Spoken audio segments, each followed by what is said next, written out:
Mesmo fora de casa, o Fluminense é considerado o favorito para o jogo diante do Santos, na próxima segunda-feira, na Vila Belmiro, pela 20ª rodada do Campeonato Brasileiro.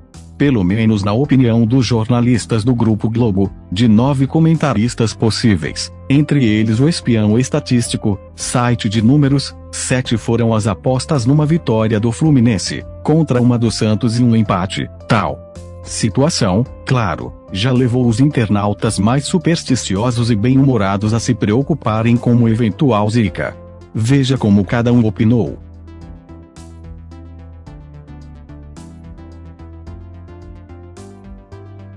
Santos e Fluminense, jogo de segunda-feira às 8 da noite. O Santos tenta se reconstruir junto com o Lisca, né, depois da chegada dele, e o Fluminense está num momento espetacular. 11 jogos de invencibilidade sob o comando do Fernando Diniz, já lá na parte de cima da tabela, brigando pelas primeiras colocações.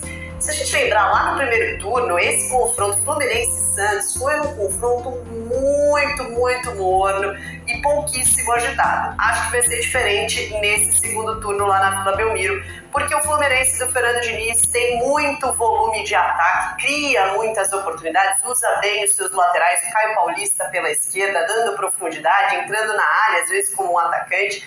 O Samuel Xavier vindo por dentro pelo lado direito, John Arias em ótima fase, Cano colocando a bola lá dentro o tempo inteiro, então vai colocar dificuldades para o time do Santos, mesmo jogando na Vila.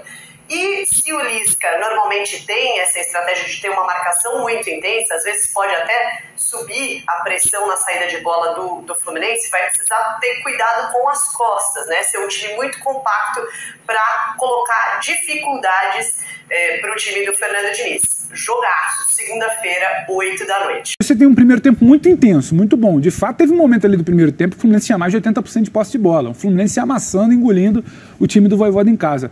No segundo tempo, não só pelo cansaço, o Vojvoda troca o time, o Vojvoda arruma, o Vojvoda vem com 4-3-3, ele se surpreende minimamente, mas o Fluminense também começa a cansar. E aí você precisa olhar para frente. A sorte do Diniz é que na semana que vem, quando tem mata-mata de Libertadores, tá descansando. Ele tem uma semaninha para descansar na próxima e mais uma na próxima. Exato. Talvez isso lhe faça bem. Porque ontem o Fluminense começou a dar um sinal de... E é normal, a intensidade que joga esse time, às vezes estava tendo um debate, mas será que esse time não dosa porque sabe correr quem corre a bola? Não. Em jogos como ontem, o Fluminense corre muito para pressionar, quando perde a bola já rouba imediatamente. Então acho que é um sinalzinho que liga de alerta, mas eu não acho que represente, por exemplo, Mani, uma queda futura, pela sorte, entre aspas. Nem eu tô falando porque isso. Tem essas 2 semanas cheias aí, mais do que para trabalhar, porque eu acho que o time já entende. O Diniz falou ontem na entrevista, ele usa muito mais o vídeo exatamente do que o campo, para compreensão, que no campo ele ajusta. Então se na próxima semana e na outra semana que também é cheia, ele mantiver essa pegada de usar vídeo e descansar o trabalho, ele recuperar os jogadores, é um Fluminense que pode chegar inteiro também para o jogo de volta já com uma vantagem. Agora, eu acho que sim, estou com o Zé, tem que ressaltar que o segundo tempo, além do trabalho do Vojvoda, teve um Fluminense que cansou, então a gente não sabe o que pode ser para os próximos jogos. Agora, a sequência está aí. O tempo está passando e o Sormani está esperando. Vai cair, não cai. Eu acho que deveria poupar, devia jogar com fraldinha no Campeonato Brasileiro. Tá brigando lá em cima. Até porque na próxima segunda-feira você sabe contra quem que é o jogo. Vamos lá! Ô Bubu, muita gente fala assim, não, o Fernando Diniz começa bem os trabalhos, depois ele perde o pique.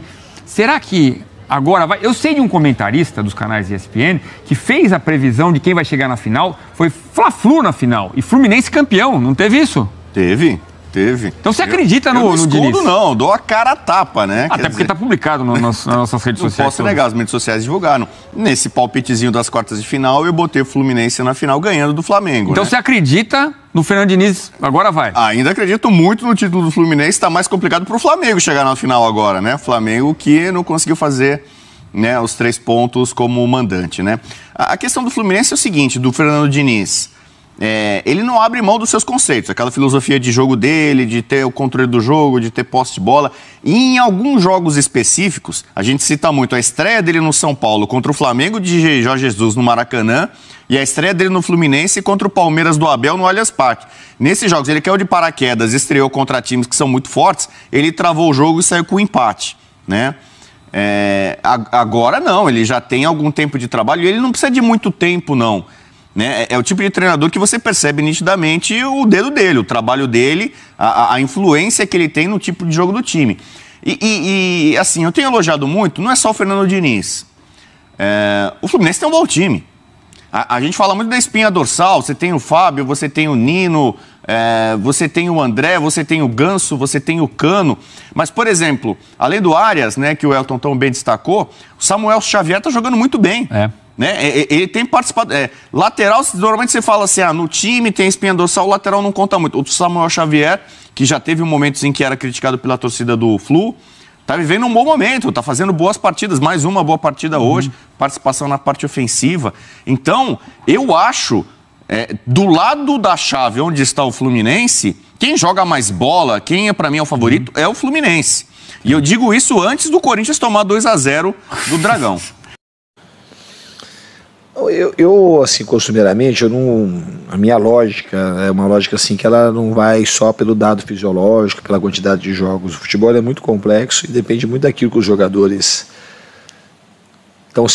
como eles se percebem durante os jogos e quando começa a ter jogo sequencial. Tem jogador que você joga a temporada inteira dobrando o jogo, que tem até uma idade maior e o cara joga e aguenta. Então, assim, é uma coisa que a gente tem que analisar. Eu acho que o jogador que diz muito. Os dados fisiológicos é uma coisa, o calendário é uma coisa, mas assim, o preponderante é como que a coletividade ela responde a isso e também a individualidade. Então, assim, é uma coisa que não tem, para mim não tem uma receita. Eu, costumeiramente, assim, eu repito times, assim, e pontualmente, quando eu acho que tem que trocar, a gente troca, mas não tem uma receita, uma lógica já pré-estabelecida para a gente poupar ou não jogadores. Se precisar, a gente achar que precisa poupar alguém, a gente vai poupar. Se achar uma hora que precisa poupar o time todo, a gente vai poupar.